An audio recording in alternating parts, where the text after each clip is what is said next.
जय हिंद, वंदे मातरम। दोस्तों स्वागत करता हूं एक बार फिर आप सभी का आपके अपने परिवार दीक्षित एजुकेशन अड्डा पर। दोस्तों एक बार फिर हाजिर हो चुका हूं लेकर आप सभी के लिए माँ बाप का सपना पूरा करने वाली सीरीज। जी हां दोस्तों, ऐसे सवाल उठाए गए हैं जो आपकी परीक्षा के लिए सीधा अति महत्वपूर्ण साबित होंगे। अगर आप एसएससी सीजीएल, एसएससी जीडी या दोस्तों कोई भी एक दिवसीय एग्जाम देने वाले हैं तो ये वीडियो आपके लिए अति महत्वपूर्ण साबित होगी। सारे सवाल दोस्तों ऐसे सवाल हैं जो बार बार परीक्षा में पूछे गए प्रश्न हैं। आइए दोस्तों बिना देर किए हुए बात करते हैं आज के अपने पहले सवाल को लेकर। भाइयों बहनों, आज का हमारा पहला सवाल कहता है कि किस देश में दुनिया का पहला कृत्रिम भ्रूण विकसित किया गया है। ग्रुप डी की परीक्षा में पूछा गया प्रश्न। जापान ने किया है, इजराइल ने किया है, अमेरिका ने किया है या चीन ने किया है। क्या होगा आपका सही जवाब, जल्दी से बताइएगा। अति महत्वपूर्ण सवाल है आपकी परीक्षा के लिए। दोस्तों आपको बता दें, ऐसा कौन सा देश है जिसने पहला कृत्रिम भ्रूण विकसित किया है, तो आपको नोट करके रखना है, यह है इजराइल। आपका ऑप्शन नंबर बी बिल्कुल करेक्ट जवाब होगा। दोस्तों आपको बता दें, इसके अंदर कोई भी फर्टिलाइजेशन की आवश्यकता नहीं होगी, यानी कि दोस्तों किसी भी मेल या फीमेल की आवश्यकता नहीं होगी। इसको दोस्तों फ्लेम सेल, इसको आप नोट कीजिएगा, फ्लेम सेल। दोस्तों जो फ्लेम सेल होती हैं उनसे दोस्तों कृत्रिम भ्रूण का निर्माण किया गया है। और दोस्तों किसका तैयार किया गया ये भी आपको पता होना चाहिए, चूहों का कृत्रिम भ्रूण तैयार किया गया है। इसको आप नोट करके रखिएगा, अति महत्वपूर्ण सवाल है और ये मानव जाति के लिए एक बहुत ही बड़ी उपलब्धि है। आपसे यहाँ से सवाल पूछा जा सकता है कि किस देश ने दुनिया का पहला कृत्रिम भ्रूण विकसित किया है, तो आपको पता होना चाहिए इजराइल ने। और दोस्तों किससे किया है, फ्लेम सेल से किया है। और दोस्तों किसका भ्रूण विकसित किया है, तो आपको यह भी पता होना चाहिए चूहों का, क्योंकि दोस्तों एसएससी बहुत डीप जाकर सवाल पूछती है। तो आपको दोस्तों कोई भी सवाल की पूरी जानकारी पता होना बहुत ही जरूरी है। अब दोस्तों आप कमेंट कर बताएंगे कि अमेरिका की जो स्पीकर हैं उनका नाम क्या है, जल्दी से बताइएगा। अति महत्वपूर्ण सवाल है आपकी परीक्षा के लिए। आइए बात करते हैं आज के अगले सवाल को लेकर। दोस्तों आज का हमारा अगला सवाल कहता है कि अंतर्राष्ट्रीय शतरंज संघ का उपाध्यक्ष किसको बनाया गया है। अति महत्वपूर्ण सवाल, जल्दी से बताइएगा। विश्वनाथ आनंद को बनाया गया है, झूलन गोस्वामी को बनाया गया है, मिताली राज को बनाया गया है या थॉमस वॉक को बनाया गया है। क्या होगा आपका सही जवाब, जल्दी से बताइएगा। अंतर्राष्ट्रीय शतरंज संघ का उपाध्यक्ष किसको नियुक्त किया गया है, जल्दी से बताइएगा। आपका सही जवाब क्या होगा। भाइयों बहनों आपको बता दें, अंतर्राष्ट्रीय शतरंज संघ इसका उपाध्यक्ष किसको नियुक्त किया गया है, तो आपको नोट करके रखना है विश्वनाथ आनंद। आपका ऑप्शन नंबर ए बिल्कुल सही जवाब होगा। दोस्तों शतरंज के जादूगर कौन है दोस्तों, विश्वनाथ आनंद जी हैं। और दोस्तों आपको बता दें, झूलन गोस्वामी, इनका संबंध किससे है, इनका संबंध है क्रिकेट से। इनका संबंध किससे दोस्तों, क्रिकेट से। इन्होंने अभी अपने खेल से संन्यास की घोषणा की थी। और दोस्तों इन्होंने कितने वर्ल्ड कप खेले, इन्होंने 5 वर्ल्ड कप खेले हैं। और ये दोस्तों कौन है, ये बॉलर हैं, बॉलिंग करती हैं, ये भी आपको पता होना चाहिए। मिताली राज, आपकी परीक्षा में आने वाला सवाल, ये भी दोस्तों क्रिकेट से ही संबंधित हैं। और दोस्तों इन्होंने कुल 6 वर्ल्ड कप खेले हैं और इन्होंने भी दोस्तों अपने खेल से संन्यास की घोषणा की है, इसको भी आपको ध्यान में रखना है। दोस्तों थॉमस वॉक, आपकी परीक्षा में आने वाला सवाल, जल्दी से बताइएगा। इनका संबंध किससे है, ये दोस्तों किसके अध्यक्ष हैं, या दोस्तों इनका संबंध किस खेल में आता है या किस संस्था से है, जल्दी से बताइएगा। आपका सही जवाब क्या होगा, इसका जवाब आप कमेंट करके बताएंगे। आइए दोस्तों बात करते हैं आज के अगले सवाल को लेकर। दोस्तों आज का हमारा अगला सवाल कहता है कि डिफेंस एक्सपो 2022 इसका आयोजन कहाँ होने वाला है। बहुत ही बेहतरीन सवाल है।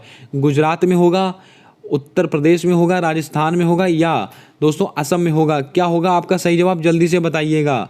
डिफेंस एक्सपो 2022 इसका आयोजन कहाँ होने वाला है। भाई बहनों आपको बता दें, डिफेंस एक्सपो अभी दोस्तों ये कैंसिल हो गया था, लेकिन दोस्तों इसको फिर से शेड्यूल किया गया है, इसको दोस्तों फिर से कराया जाएगा। अब आपको बताना है कि डिफेंस एक्सपो 2022 का आयोजन कहाँ होगा, तो आपको नोट करके रखना है। इसका आयोजन दोस्तों गुजरात में होने वाला है। और गुजरात में भी दोस्तों कहाँ पर, गांधीनगर। कहाँ पर दोस्तों, गांधीनगर। और दोस्तों गुजरात आपकी परीक्षा के लिए अति महत्वपूर्ण राज्य है। दोस्तों गुजरात, यहाँ पर दोस्तों आप एक जामनगर याद रखिएगा, जामनगर। यहाँ पर दोस्तों क्या हुआ है, तो आपको नोट करके रखना है। यहाँ पर WHO traditional medicine centre, WHO traditional medicine centre यह दोस्तों कहाँ पर स्थापित किया गया है? जामनगर गुजरात में किया गया है। यह भी आपसे परीक्षा में पूछा जा सकता है सवाल। यह सवाल दोस्तों ग्रुप डी की परीक्षा में पूछे गए प्रश्न है, तो इसको आप बहुत ही दोस्तों होशियारी से नोट कीजिएगा, बहुत ही कॉन्सेंट्रेट होकर नोट कीजिएगा। आइए दोस्तों बिना देर किए हुए बात करते हैं आज के अगले सवाल को लेकर। दोस्तों आपकी परीक्षा में आने वाला सवाल जल्दी से बताइएगा। 44वें शतरंज ओलंपियाड, इसका विजेता कौन बना था? कजाकिस्तान बना था, उज्बेकिस्तान बना था, तुर्कमेनिस्तान बना था या किर्गिस्तान बना था? क्या होगा आपका सही जवाब? जल्दी से बताइएगा। यहाँ से दोस्तों मैं आपको 4 से 5 सवाल बताने वाला हूँ जो आपकी परीक्षा के लिए अति महत्वपूर्ण साबित होंगे। दोस्तों केवल एक सवाल लेकर उसका उत्तर बता देना हमारा उद्देश्य नहीं है। आपको एक सवाल लेना और दोस्तों उसमें ऐसे ऑप्शन फिट करना जिससे दोस्तों 4 से 6 सवाल बने जो आपके लिए अति महत्वपूर्ण है। आइए दोस्तों सवाल की तरफ बढ़ते हैं। 44वें शतरंज ओलंपियाड, इसका विजेता दोस्तों कौन है? तो आपको नोट करके रखना है उज्बेकिस्तान। आपका ऑप्शन नंबर बी बिल्कुल सही जवाब होगा। अब दोस्तों बात आती है कि 44वां शतरंज ओलंपियाड हुआ कहाँ है? तो आपको नोट करके रखना है चेन्नई में। इसका दोस्तों आयोजन कहाँ पर हुआ है? चेन्नई में हुआ है। इसको भी आपको नोट करके रखना है। और दोस्तों ये इसका आयोजन कहाँ होने वाला था? इसका आयोजन दोस्तों रूस में, रूस की राजधानी है दोस्तों मॉस्को, वहाँ पर होने वाला था। लेकिन दोस्तों रूस यूक्रेन संकट के बीच में ये दोस्तों वहाँ पर आयोजित नहीं हो पाया, इसीलिए दोस्तों इसका आयोजन अपने भारत देश में हुआ। कहाँ पर हुआ? चेन्नई में हुआ। और दोस्तों इसका विजेता कौन रहा था? इसका विजेता उज्बेकिस्तान रहा था। और इसका दोस्तों शुभंकर भी आपसे पूछा जा सकता है कि थम्बी किसका शुभंकर है? दोस्तों शतरंज ओलंपियाड का शुभंकर है थम्बी। इसको भी आपको नोट करके रखना है। दोस्तों आइए बात करते हैं ऑप्शंस को लेकर। बहुत ही जबरदस्त ऑप्शन दोस्तों सेट किए गए हैं। भारत और कजाकिस्तान के बीच में कौन सा युद्धाभ्यास होता है? तो आपको नोट करके रखना है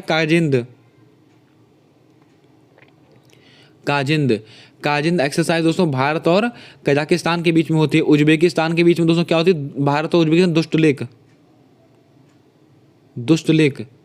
दुष्टलिक एक्सरसाइज दोस्तों किसके किसके बीच में होती है? भारत और उज्बेकिस्तान के बीच में।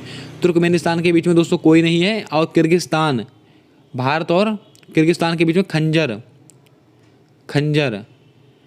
खंजर युद्धाभ्यास किसके बीच में होता है? भारत और किर्गिस्तान के बीच में होता है। इसको आप नोट करके रखेंगे। दोस्तों अगर आप किसी की खंजर घोंप देंगे तो वो कहाँ पहुँच जाएगा? वो दोस्तों कब्रिस्तान में पहुँच जाएगा। कब्रिस्तान किर्गिस्तान, इसको आप ऐसे नोट करेंगे। उम्मीद करता हूँ दोस्तों आपको याद हो गया होगा। मैंने इसको ऐसे ही याद किया था, आप भी इसको ऐसे ही याद कीजिएगा। आइए दोस्तों बिना देर किए हुए बात करते हैं आज के अगले सवाल को लेकर। दोस्तों अगर आपको वीडियो अच्छा लग रहा है, सवाल पसंद आ रहे हैं तो जल्दी से वीडियो को लाइक कर दें। और अभी तक अगर आपने हमारे यूट्यूब चैनल को सब्सक्राइब नहीं किया है तो सब्सक्राइब करके बेल वाला आइकन ध्यान से दबा लें, क्योंकि दोस्तों आने वाली सारी वीडियोस के अपडेट आप तक आसानी से पहुंचते रहेंगे। आइए दोस्तों बात करते हैं आज के अपने अगले सवाल को लेकर। भाइयों बहनों आज का हमारा अगला सवाल कहता है कि लंपी त्वचा रोग की स्वदेशी वैक्सीन कौन सी है? अति महत्वपूर्ण सवाल। लंपी वाइवैक, लंपी प्रोबाइक, लंपी प्रतिरोधक, क्या होगा आपका सही जवाब? जल्दी से बताइएगा। भाई बहनों आप सब जानते हैं कि लंपी मवेशियों में होने वाली कितनी ज़बरदस्त बीमारी थी। दोस्तों जो गाय वाय थी उनके ऊपर दोस्तों कितने बड़े बड़े चकत्ते पड़ जाते थे, कितने बड़े बड़े दाने से पड़ जाते थे। और दोस्तों वो पूरे इतने बड़े बड़े घाव हो जाते थे, गाय दूध देना बंद कर देती थी और काफ़ी सारे पशुओं की दोस्तों इसके अंदर मृत्यु भी हो जाती थी। लेकिन दोस्तों अपने भारत देश ने इसकी स्वदेशी वैक्सीन का निर्माण किया है। उस वैक्सीन का नाम क्या है? दोस्तों बहुत ही ज़्यादा चर्चा का विषय बना था, इसीलिए दोस्तों आपकी परीक्षा में सवाल आने की प्रबल संभावना है। दोस्तों आपको बता दें लंपी त्वचा रोग इसकी स्वदेशी वैक्सीन कौन सी है? तो आपको नोट करके रखना है लंपी प्रोबैक। आपका ऑप्शन नंबर सी बिल्कुल करेक्ट जवाब होगा। आइए दोस्तों बढ़ते हैं कुछ और चीज़ों के बारे में। दोस्तों अगर आपसे पूछा जाए कि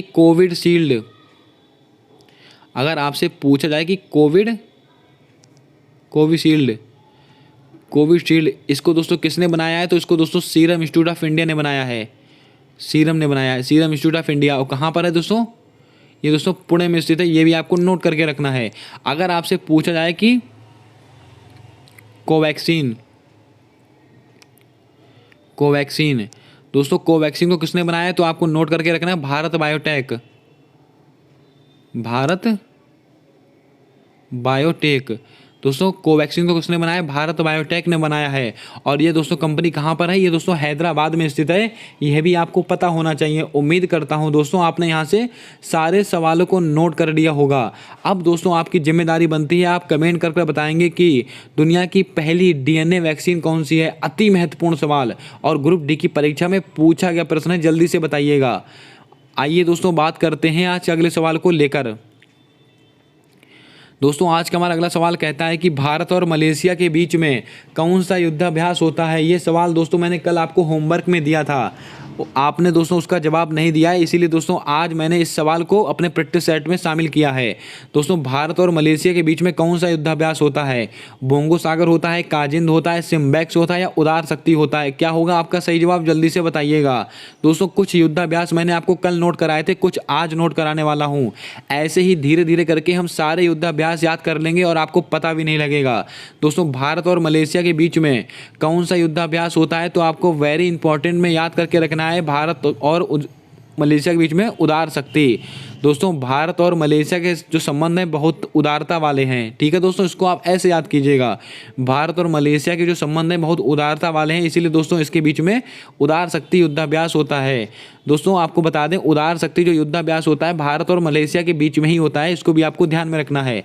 bongo Sagar and Sampriti, bongo Sagar and Sampriti, ये दोस्तों किसके बीच में होता है, ये दोस्तों इंडिया और बांग्लादेश, ये दोस्तों इन दोनों के बीच में होता है। कौन सा दोस्तों, बोंगो सागर और संप्रीति। काजिंद मैंने आपको बताया था दोस्तों कजाकिस्तान,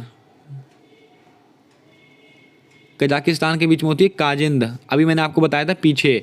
सिम्बैक्स भारत, इंडिया और सिंगापुर, इसको आप नोट करके रखेंगे दोस्तों, इंडिया और सिंगापुर।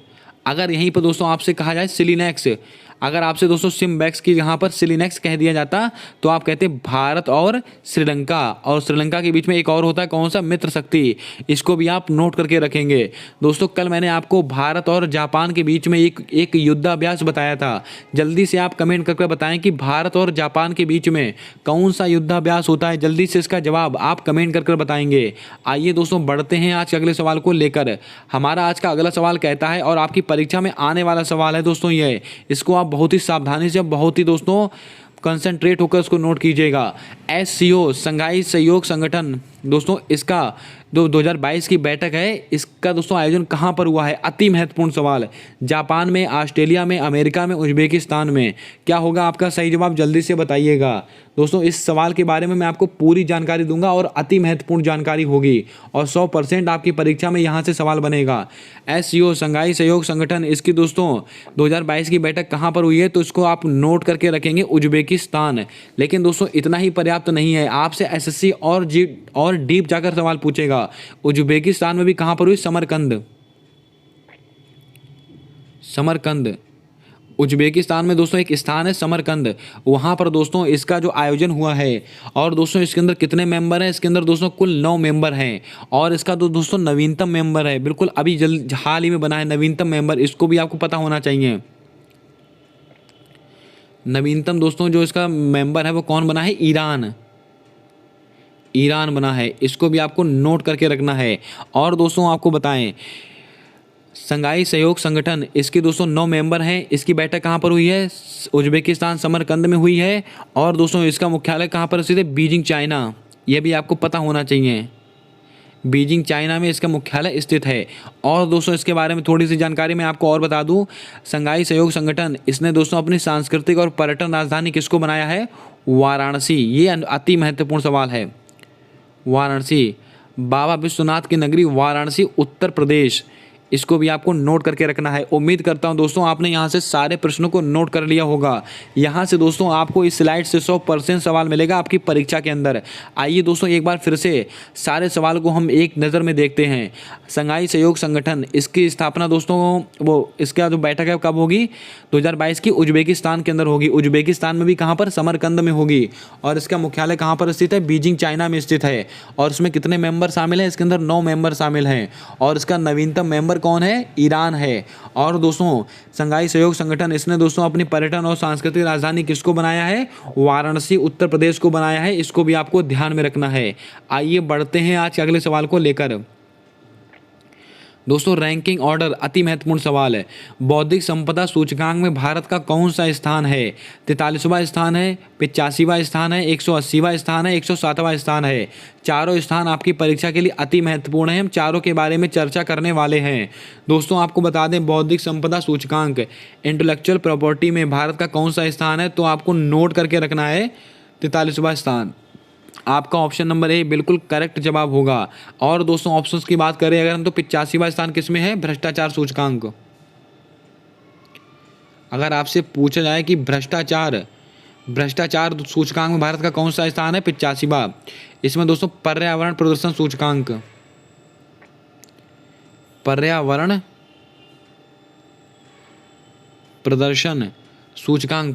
प्रदर्शन सूचकांक में भारत का 180वां स्थान है। 180 में से 180 नंबर पाए हैं हमारे भारत देश ने, यानी कि दोस्तों 180 देशों में दोस्तों 180वां स्थान हमारे भारत देश का है। अगर हम नीचे से टॉप करते तो हम पहले स्थान पर होते। चलिए दोस्तों, ये तो थी मजाक की बात, लेकिन रियलिटी में दोस्तों 180वां स्थान है। बौद्धिक संपदा सूचकांक में दोस्तों 43वां स्थान है। भ्रष्टाचार सूचकांक में दोस्तों 85वां स्थान है। दोस्तों 107वां स्थान किसके अंदर है? भुखमरी, हंगर इंडेक्स, भुखमरी सूचकांक में दोस्तों भारत का 107वां स्थान है। अभी दोस्तों 101वां स्थान था, अभी हाल ही में इसकी रैंकिंग चेंज कर 107 कर दी गई है। इसको भी आपको नोट करके रखना है, एकदम फर्जी सूचकांक है। आइए दोस्तों बात करते हैं आज के अगले सवाल को लेकर। दोस्तों अति महत्वपूर्ण पर्यावरण का ऐसा सवाल जो आपकी परीक्षा में बार बार पूछा जाता है। रामसर कन्वेंशन से संबंधित वर्ष कौन सा है? लगाइएगा स्टार, आपकी परीक्षा में 100% सवाल आने वाला है। 16 सितंबर 1987, क्योंकि दोस्तों एसएससी जीडी के सिलेबस में लिखा हुआ है एनवायरनमेंट, तो दोस्तों एनवायरनमेंट का सवाल आपकी परीक्षा में जरूर आएगा। हो सकता है दोस्तों आपको इस स्लाइड से ही सवाल मिल जाए। आपसे सवाल पूछा गया है कि रामसर कन्वेंशन से संबंधित वर्ष कौन सा है? 16 सितंबर 1987, 2 फरवरी 1971, 29 जुलाई 1973 या 5 जून 1972। क्या होगा आपका सही जवाब? जल्दी से बताइएगा, अति महत्वपूर्ण सवाल है। भाइयों बहनों आपको बता दें रामसर कन्वेंशन ये कब हुआ था, तो आपको नोट करके रखना है 2 फरवरी 1971। और दोस्तों रामसर ये दोस्तों कहाँ पर स्थित है? ये ईरान में स्थित है। कहाँ पर? ईरान में स्थित है रामसर स्थान। और दोस्तों 2 फरवरी को वेटलैंड डे मनाया जाता है, आर्द्र भूमि दिवस मनाया जाता है। इसको भी आपको नोट करके रखना है। और दोस्तों बात करते हैं ऑप्शंस को लेकर। 16 सितंबर इसको क्या हुआ था? मॉन्ट्रियल प्रोटोकॉल, मॉन्ट्रियल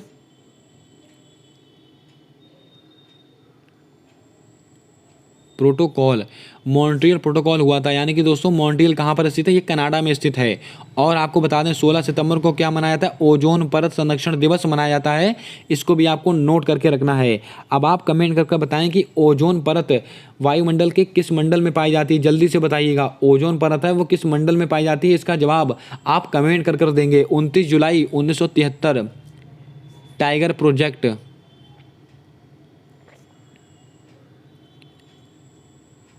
प्रोजेक्ट, ये कब से संबंधित है? 29 जुलाई को दोस्तों क्या मनाता है? बाघ दिवस मनाया जाता है। ये भी आपको पता होना चाहिए। 5 जून 1972 स्टॉकहोम सम्मेलन, दोस्तों 5 जून 1972 UNEP, united nation environment programme, दोस्तों यूनाइटेड नेशन एनवायरनमेंट प्रोग्राम, इसकी स्थापना कब हुई है? 1972 में हुई है, 5 जून 1972। और पहली बार पर्यावरण दोस्तों कब मनाया गया? ये भी आपको पता होना चाहिए, 1974 में। पहली बार पर्यावरण कब मनाया गया? पर्यावरण दिवस कब मनाया गया था? 1974 में मनाया गया था। यह भी आपको नोट करके रखना है। उम्मीद करता हूं यहां से आपने सारे प्रश्नों को नोट कर लिया होगा। मैंने आपसे सवाल पूछा है कि ओजोन की जो मतलब परत है वो किस मंडल में पाई जाती है, तो आपको पता होना चाहिए समताप मंडल। और समताप मंडल अगर ऑप्शन में नहीं है, अगर आपको देके रखा है स्ट्रेटोस्फीयर, तो आपका वो जवाब बिल्कुल सही होगा। अब दोस्तों आप कमेंट करके बताएं जो मौसम संबंधी घटनाएं होती हैं वो किस मंडल में पाई जाती हैं, मतलब किस मंडल में होती हैं। जल्दी से इसका जवाब आप कमेंट कर देंगे। आइए बढ़ते हैं आज के अगले सवाल को लेकर। दोस्तों जल्दी से वीडियो को लाइक कर दें, और अभी तक आपने अगर हमारे यूट्यूब चैनल को सब्सक्राइब नहीं किया है तो सब्सक्राइब करके एक बार बेल वाला आइकन ध्यान से दबा दें, क्योंकि दोस्तों आने वाली सारी वीडियोस के अपडेट आप तक आसानी से पहुंचते रहें। ये सारी मेहनत सिर्फ और सिर्फ आप लोगों के लिए की जाती है, जिससे कि दोस्तों आपके माँ बाप का सपना पूरा हो चुके। और आपके माँ बाप का सपना है अपने बच्चों को सफल देखना, अपने बच्चों पर वर्दी देखना दोस्तों। तो अपने माँ बाप के सपने के लिए वीडियो को लाइक कीजिएगा और बने रहिएगा वीडियो के साथ अंत तक। दोस्तों हमारा अगला सवाल कहता है कि कोक बरोक कहाँ की मूल भाषा है? अति महत्वपूर्ण सवाल है दोस्तों। कला संस्कृति दोस्तों आपके एसएससी जीडी के सिलेबस में साफ साफ दिया है, आप चेक कर सकते हैं। कुछ सवाल दोस्तों वहाँ से भी उठाए गए हैं। कोक बरोक कहाँ की भाषा है? केरल की है, तमिलनाडु की है, उड़ीसा की है, त्रिपुरा की है? क्या होगा आपका सही जवाब? जल्दी से बताइएगा। ग्रुप डी में यह सवाल 2 से 3 बार पूछा गया था। अभी जल्दी से बताइएगा आपका सही जवाब क्या होगा। भाइयों बहनों आपको बता दें कोक बरोक ये कहाँ की मूल भाषा है, तो आपको नोट करके रखना है, ये त्रिपुरा की मूल भाषा है। आपका ऑप्शन नंबर डी बिल्कुल सही जवाब होगा। और दोस्तों त्रिपुरा से एक खारची उत्सव, अगर आपसे पूछा जाए कि खारची उत्सव दोस्तों कहाँ मनाया जाता है, त्रिपुरा में मनाया जाता है। ये भी ग्रुप डी की परीक्षा में पूछा गया प्रश्न है। उड़ीसा में दोस्तों उड़िया भाषा बोली जाती है, उड़िया। तमिलनाडु में तमिल भाषा बोली जाती है। तमिल सबसे पुरानी भाषा है ये दोस्तों, तमिल सबसे पुरानी भाषा है, 2004 से है तमिल। अगर आपसे पूछे जाए दोस्तों कितनी शास्त्रीय भाषा हैं, तो आपको पता होना चाहिए कुल 6 शास्त्रीय भाषाएं हैं, जिसमें से दोस्तों सबसे पुरानी कौन सी है, तमिल। सबसे नई कौन सी है, उड़िया। उड़िया दोस्तों 2014 से संबंधित है, इसको भी आप नोट करके रखेंगे। दोस्तों ये मैं जो सवाल लिख रहा हूँ आपकी परीक्षा के लिए ब्रह्मास्त्र सवाल हैं, कई बार परीक्षा में पूछे गए प्रश्न हैं, इनको आप बहुत ही सावधानी से नोट कीजिएगा। केरल में दोस्तों मलयालम भाषा बोली जाती है, केरल से संबंधित मलयालम भाषा है, इसको आप नोट करके रखिएगा। उम्मीद करता हूँ यहाँ से आपने सारे प्रश्नों को नोट किया होगा। कोक बरो कहाँ की मूल भाषा है, त्रिपुरा की। और दोस्तों त्रिपुरा इसका दोस्तों एक उत्सव है खारची उत्सव, इसको भी आपको नोट करके रखना है। और दोस्तों आपको बता दें उड़ीसा की भाषा कौन सी है, उड़िया, जो दोस्तों नवीनतम भाषा है, 2014 से संबंधित है। तमिल दोस्तों सबसे पुरानी शास्त्रीय भाषा है, और जो दोस्तों 2004 से संबंधित है। इनका दोस्तों वर्ष भी आप याद रखिएगा, एसएससी बहुत डीप जाके सवाल पूछता है, इसलिए दोस्तों आपको सारे सवाल ध्यान रखने, सारे सवाल नोट करके रखने हैं। केरल दोस्तों इसकी मूल भाषा क्या है, मलयालम, इसको भी आपको नोट करके रखना है। अब आप दोस्तों कमेंट करके बताएंगे कि त्रिपुरा के नए मुख्यमंत्री किसको नियुक्त किया गया है। जल्दी से इसका जवाब आप कमेंट कर देंगे। ये सवाल मैं कल प्रैक्टिस सेट में लेने वाला हूं, जल्दी से बताइएगा आपका सही जवाब क्या होगा, त्रिपुरा के नए मुख्यमंत्री कौन बने हैं। आइए दोस्तों बिना देर किए हुए बात करते हैं आज अगले सवाल को लेकर।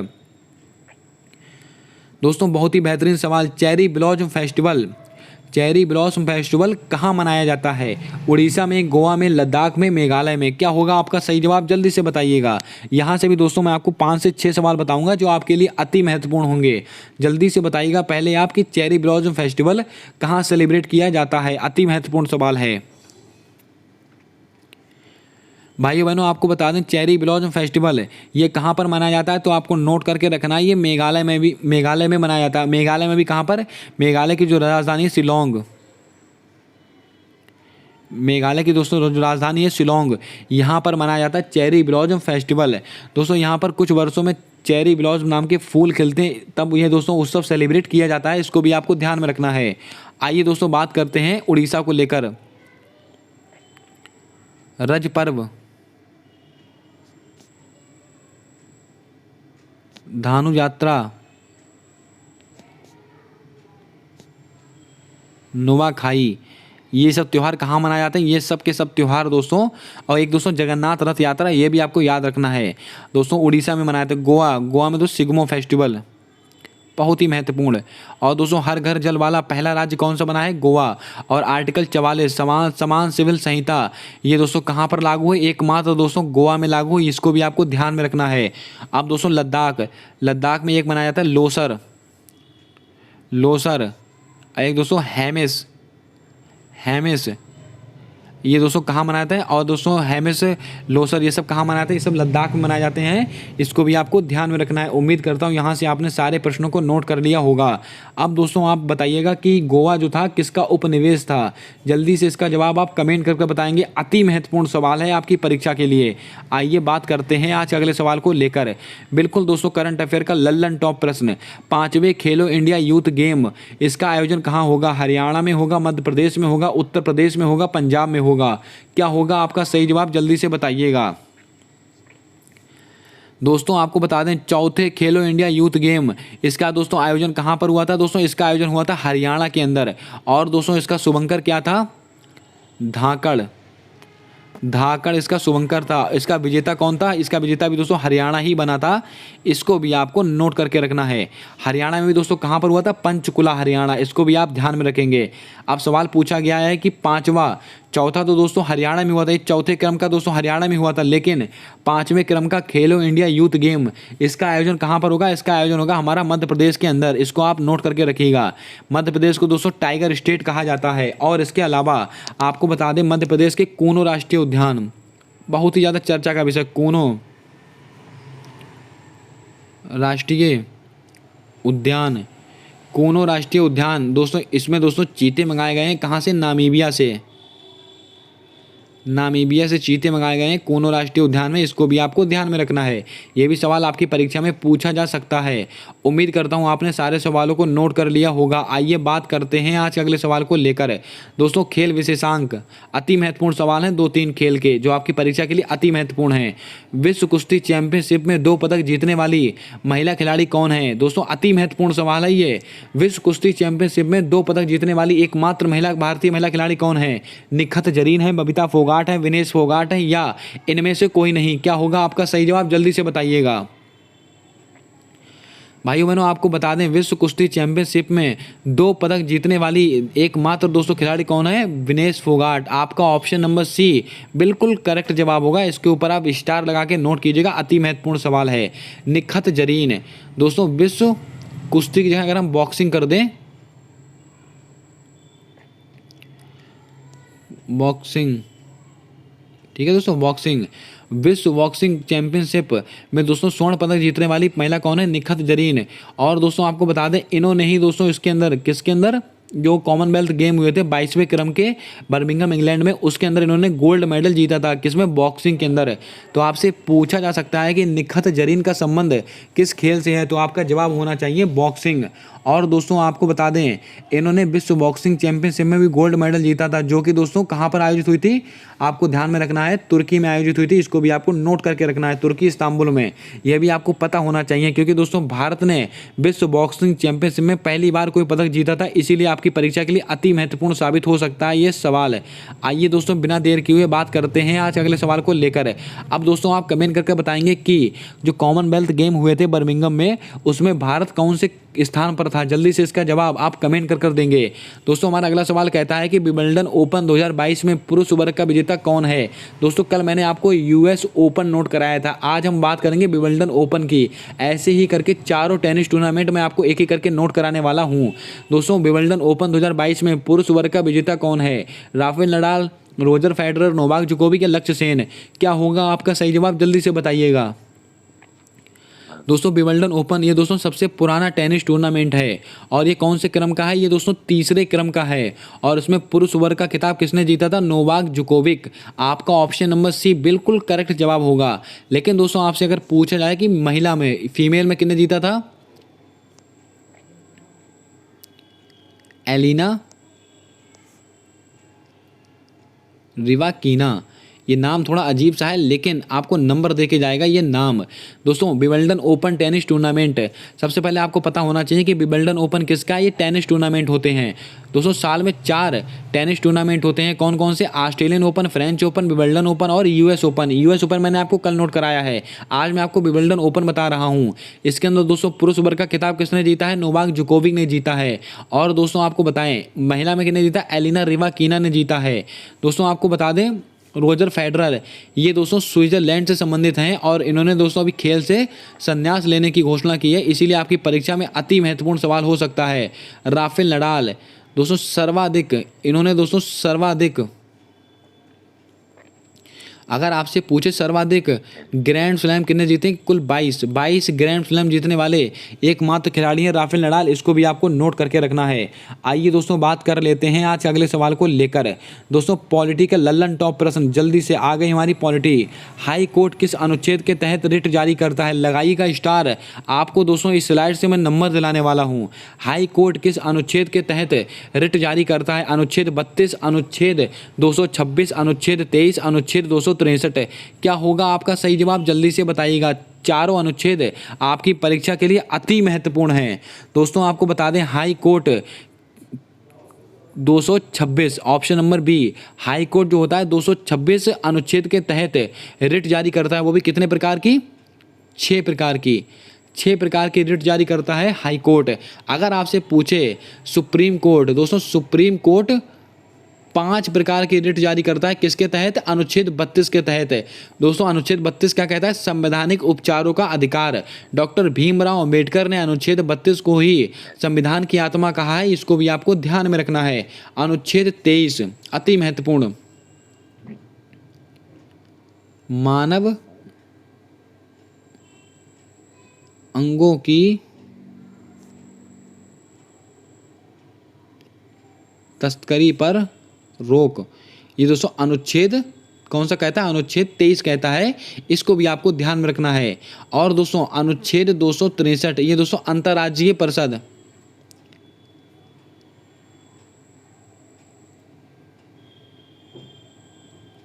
अंतर्राज्यीय परिषद। अगर आपसे पूछा है कि अनुच्छेद 263 क्या कहता है, अंतर्राज्यीय परिषद कहता है, इसको भी आपको ध्यान में रखना है। उम्मीद करता हूँ आपने यहाँ से सारे प्रश्नों को नोट कर लिया होगा। अब दोस्तों आप कमेंट करके बताएंगे कि विधि के समक्ष समानता या समता का अधिकार किस अनुच्छेद से संबंधित है। जल्दी से इसका जवाब आप कमेंट कर देंगे। आइए दोस्तों बात करते हैं आज के अगले सवाल को लेकर।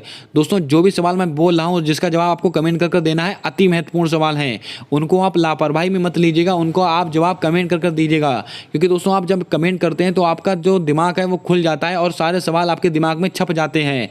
हमारा सवाल कहता है कि 11वां मौलिक कर्तव्य कब जोड़ा गया? बहुत ही बेहतरीन सवाल है। 42वें संविधान संशोधन के द्वारा, 73वें संविधान संशोधन के द्वारा, 86वें संविधान संशोधन के द्वारा, 101वें संविधान संशोधन के द्वारा। क्या होगा आपका सही जवाब? जल्दी से बताइएगा। दोस्तों आपको बता दें 11वां मौलिक कर्तव्य कब जोड़ा गया था, तो आपको नोट करके रखना है, ये 86वें संविधान संशोधन के द्वारा जोड़ा गया था। हमारे मूल संविधान में एक भी मौलिक कर्तव्य नहीं था। और दोस्तों 42वें संविधान संशोधन के द्वारा, जो कि दोस्तों 1976 में हुआ था, और दोस्तों इसके द्वारा 10 मौलिक कर्तव्यों को जोड़ा गया था। और 11वें मौलिक कर्तव्य को दोस्तों कब जोड़ा गया था? 86वें संविधान संशोधन के द्वारा। ये कब का है? ये दोस्तों 2002 से संबंधित है। इसको भी आपको नोट करके रखना है। 101वां संविधान संशोधन किससे संबंधित है? जीएसटी से संबंधित है। विजय केलकर समिति की सिफारिश पर दोस्तों 101वां संविधान संशोधन जीएसटी से संबंधित है। और भारत में जीएसटी कब से लागू हुई थी? 1 जुलाई 2017। इस तारीख को भी आपको ध्यान में रखना है। 86वां संविधान संशोधन किस समिति की सिफारिश पर आया था? कस्तूरी रंगन समिति की सिफारिश पर आया था। अब दोस्तों 73वां संविधान संशोधन, ये दोस्तों वर्ष 1992 से है, लेकिन लागू कब हुआ? 1993 में लागू हुआ। और किससे संबंधित है? पंचायती राज व्यवस्था से संबंधित है।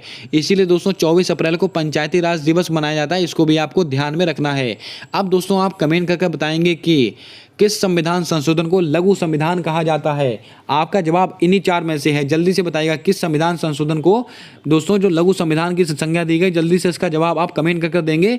ये दोस्तों मैं आपको कई बार बता चुका हूँ। आइए दोस्तों बात करते हैं आज के अगले सवाल को लेकर।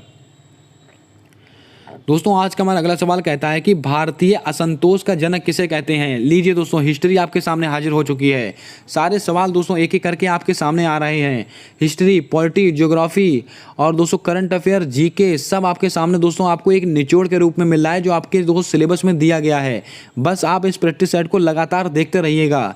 जब आप दोस्तों परीक्षा हॉल में से निकलेंगे तो आप अपने आप को कॉन्फिडेंस महसूस करेंगे, क्योंकि दोस्तों आपने इस प्रैक्टिस सेट को देख रखा होगा जहाँ से दोस्तों सीधे सवाल आपकी परीक्षा में आने वाले हैं।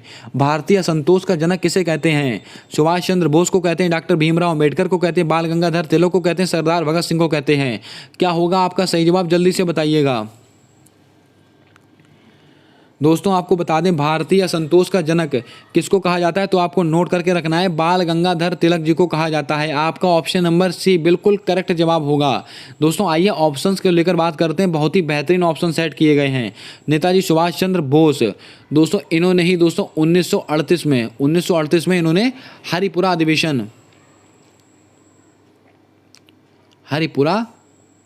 अधिवेशन की अध्यक्षता की थी। और 1939 में दोस्तों इन्होंने फॉरवर्ड ब्लॉक की स्थापना की थी। इसको भी आपको नोट करके रखना है। अति महत्वपूर्ण सवाल है आपकी परीक्षा के लिए। सरदार भगत सिंह, सुखदेव और राजगुरु जी को फांसी कब दी गई थी? 23 मार्च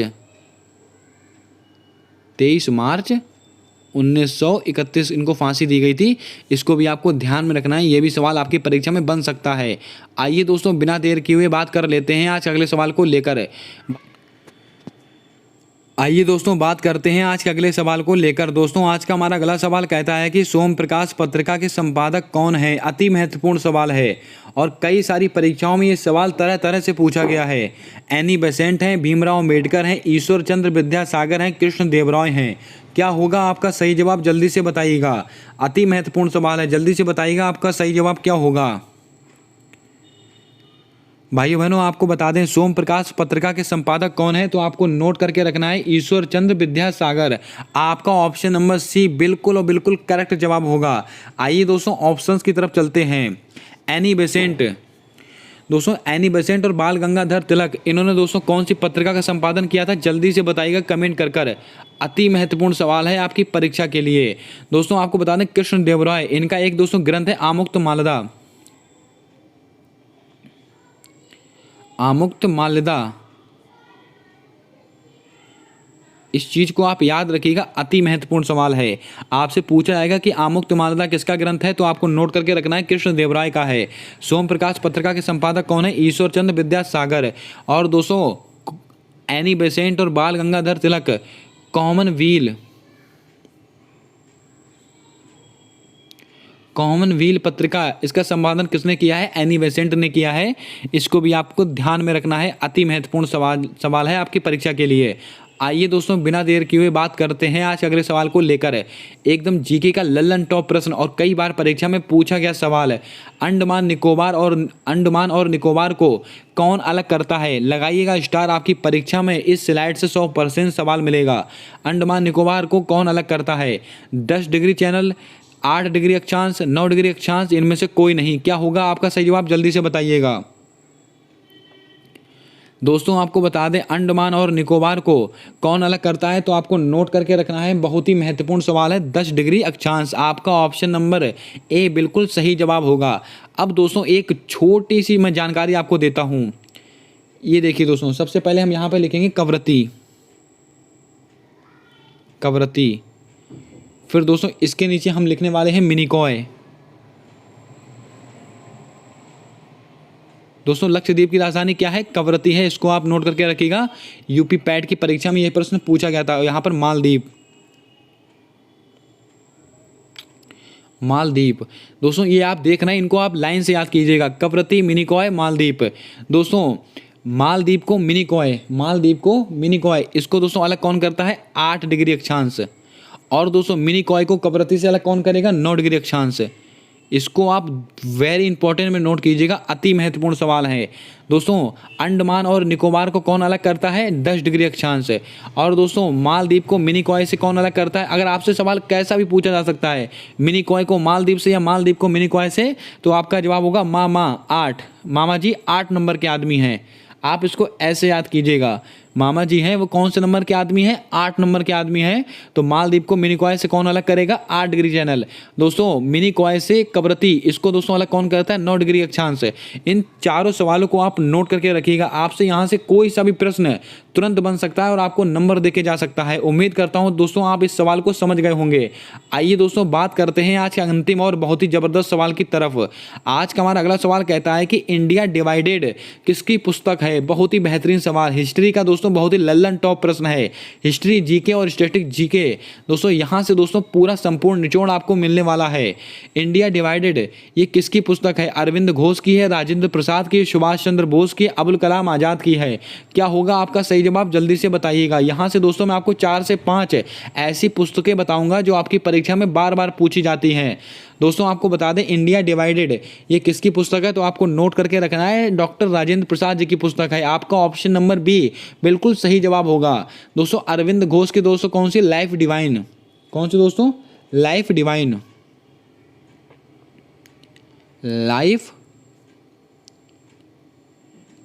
डिवाइन, ये दोस्तों किसकी पुस्तक है, अरविंद घोष की पुस्तक है। Subhash Chandra Bose, Indian struggle,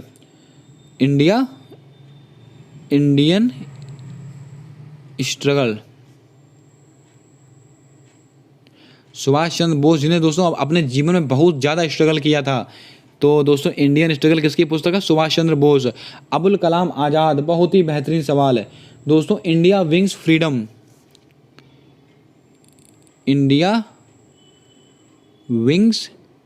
freedom, थोड़ा इसको शॉर्ट में लिख दिया, आप इसको ध्यान में रखिएगा। दोस्तों इंडिया विंग्स फ्रीडम ये किसकी पुस्तक है, अबुल कलाम आज़ाद। अब आप कमेंट करके बताएंगे APJ अब्दुल कलाम आज़ाद। दोस्तों इनकी पुस्तक का क्या नाम था, जल्दी से बताइएगा। दोस्तों बिल्कुल इससे मिलती जुलती पुस्तक है, इंडिया विंग्स फ्रीडम से मिलती जुलती पुस्तक है। जल्दी से बताइएगा इसका सही जवाब क्या होगा। उम्मीद करता हूं दोस्तों आपने यहां से सारे प्रश्नों को नोट किया होगा। अरविंद घोष की पुस्तक कौन सी है, life divine. Doctor Rajendra Prasad की कौन सी है, इंडिया डिवाइडेड। सुभाष चंद्र बोस की कौन सी है, इंडिया स्ट्रगल। अबुल कलाम आज़ाद की कौन सी, इंडिया विंग्स फ्रीडम। मैंने आपसे पूछा है दोस्तों, आपको बता दें एपीजे अब्दुल कलाम की कौन सी है, India wings of fire. Wings of fire ये किसकी पुस्तक है, इंडिया विंग्स ऑफ फायर ये किसकी पुस्तक है, एपीजे अब्दुल कलाम जी की पुस्तक है। इसको भी आपको ध्यान में रखना है। दोस्तों एक अंतिम सवाल, जल्दी से आप कमेंट करके बताएंगे कि आनंद मठ ये दोस्तों किसकी रचना है। जल्दी से इसका जवाब आप कमेंट करके दीजिएगा। बहुत ही सिंपल सवाल है और कई बार परीक्षा में ये सवाल पूछ लिए जाते हैं। उम्मीद करता हूं दोस्तों आज के सारे सवाल आपको पसंद आए होंगे। आज का वीडियो आपको पसंद आया होगा। अगर आपको वीडियो अच्छी लगी तो वीडियो को लाइक कर दें, और अभी तक आपने अगर हमारे यूट्यूब चैनल को सब्सक्राइब नहीं किया है तो सब्सक्राइब करके बेल वाला आइकन ध्यान से दबा लें, क्योंकि दोस्तों आने वाली सारी वीडियोज़ के अपडेट आप तक आसानी से पहुँचते रहें। मिलते हैं आने वाली अगली वीडियो में, तब तक के लिए जय हिंद जय भारत। दोस्तों अपना सपोर्ट अपना प्रेम हमारे यूट्यूब चैनल के साथ बनाकर रखें।